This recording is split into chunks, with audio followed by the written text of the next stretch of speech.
I have no idea what's going to happen next. I found these in a kiosk, picked them up, brought them straight to the office. I'm opening them right now, right here in front of you. We're going to do this together.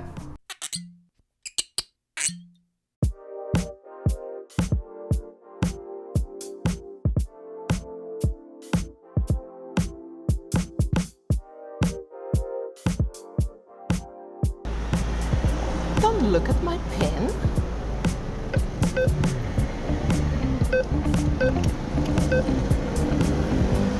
Which one of you looked?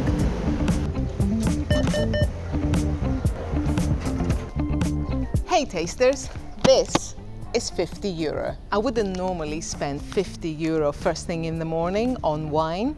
It's a little bit self-indulgent, but I've had a great idea for a video. So let's go to the shop. Come with me.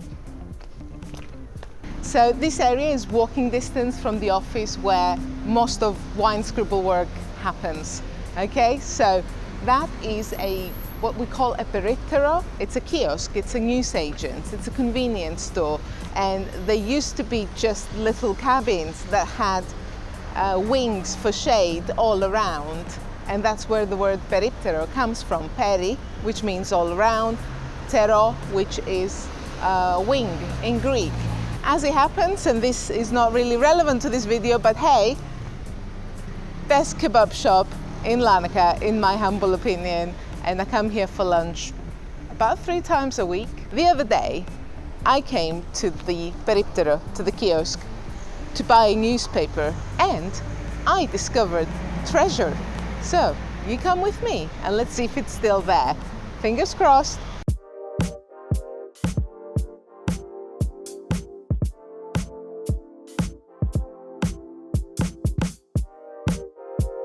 What I have acquired is Kolios Maratheftiko 2010, Kolios Maratheftiko 2012, Kolios Maratheftiko 2014. Let's do a vertical tasting. But what is a vertical tasting? Up until a couple of years ago, I wasn't really aware of the term, but it's quite fascinating. You see, there are 4 variables that affect the way a wine will end up tasting. The grape variety itself, the terroir, the vintage, and the winemaker. What we have here, a situation where we've pinned down 3 of these variables. The same winemaker, same winery, the same grape variety, and the same terroir. What's different is the vintage. And the vertical tasting will allow us to see if there are differences from year to year. So let's open them. Let's find out how they taste.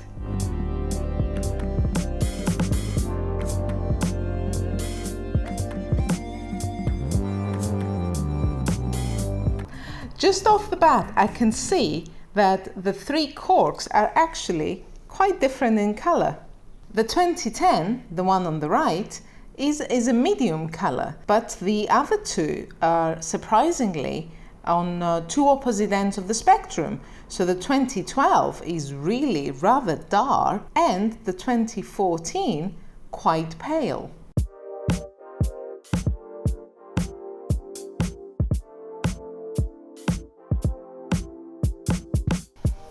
And I'm using identical glasses because the shape of the glass will actually affect the taste of the wine. So I'm not saying it needs to be a particular glass, but it should be the same glass across all 3.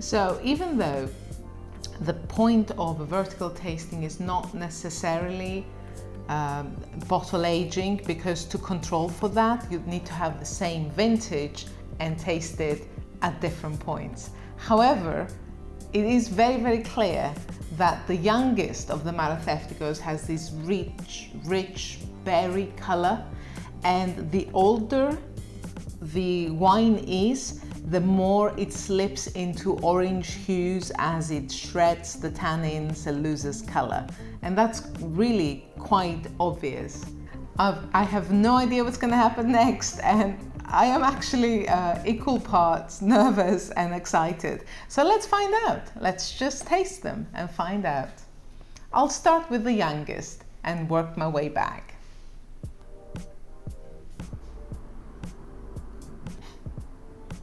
To be fair, I think this wine could have benefited from a little bit of decanting. However, I can still get a fair amount of fruit and flowers. The violets that are so typical of Maratheftiko are still here. It's not completely opaque, but it is actually quite a deep color. The tears are plentiful, and I do believe that this is going to be a full-bodied wine. The alcohol percentage is 14.5, which is not low. Right, okay, so the fruit's coming up now a lot more, and there is, I think, a lot of acidity because it's hitting my nose. This is an acidic red that needs steak, and it will get it later. Never leave a red wine wanting. Very impressed with the intensity of the flavors. This is not a very young wine. It's now 5 years old, but it's still very bright. It still tastes quite young. A concentrated wine, very, very pleasant, and I believe as it opens up, this will drink very nicely, even on its own, because it's not super heavy, but certainly alongside the beef steak, marvelous. So let's travel back in time. Let's try the 2012. Okay. This already smells quite different. I should keep swirling it and let some air get in the glass like I did with the other one. But as I said before, the color is turning sort of brick orange. The magenta rim is completely gone. That beautiful purpley red is not there anymore. We have a lighter rim that's red-orange sort of brick. It's still dark in the middle. However, there isn't that much fruit anymore, and I can't really pick out any flowers like I could with the younger wine. I can't pick out the violets that I expect when I taste Maratheftiko.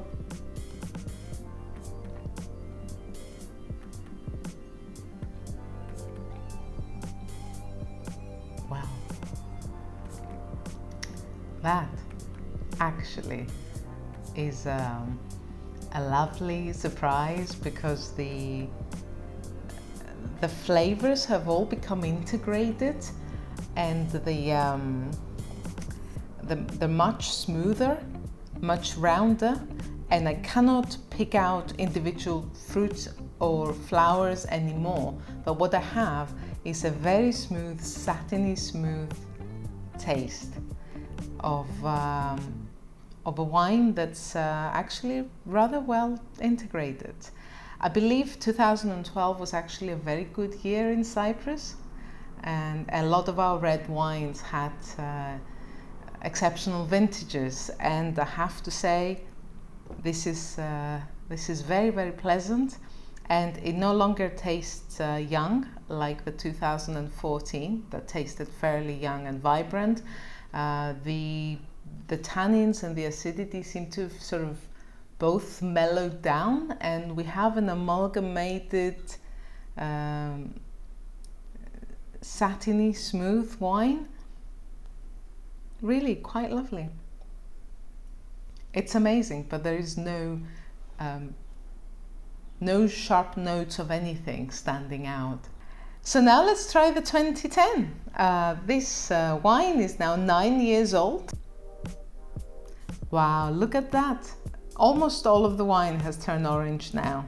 I expected that at the bottom of this bottle there'll be quite a lot of sediment because the color is gone. This wine has almost turned orange. And this happens because the tannins, when exposed to oxygen, the tannins polymerize and they attach themselves to the color molecules, and that makes the wine taste smoother and rounder, but also essentially shreds the color, and that's what most of the sediment at the bottom of the bottles. So the oak is dominating. It seems to me that the fruit and the flowers are not, with the 2012 I couldn't pick them out, that become integrated, that turned into something else. I have a feeling that with the 2010 they are now gone, which is not the same thing. I can smell the oak, but the rest of the wine is almost like it's not got anything else to give me. I might be wrong, and that's why I should also actually taste it.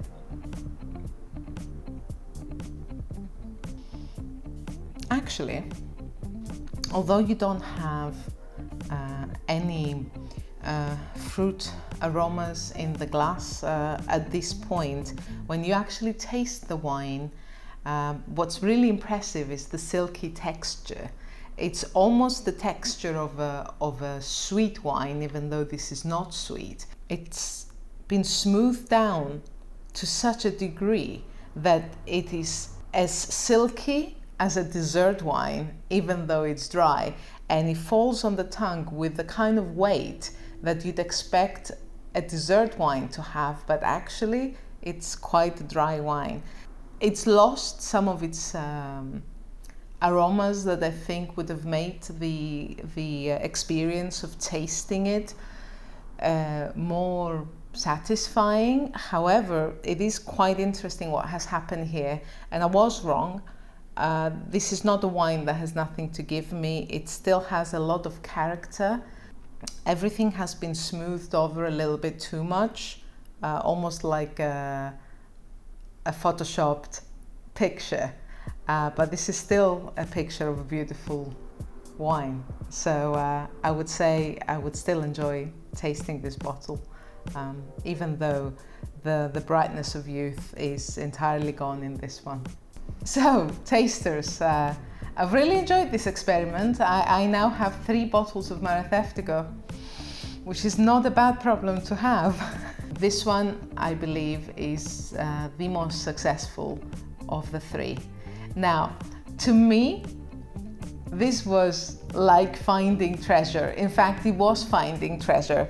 And we also need to take into consideration that even though the newsagents has an air-conditioned room, it's not a cava, it's not a cellar, and the conditions will be far from ideal. I suspect they didn't know what they had there, but I did. Make sure you look at the wine collections of any shop you're into. You never know what you might find. Cheers, tasters. If you've enjoyed this video, give it a thumbs up. Leave a comment below if you have any questions. I will see you on the next video.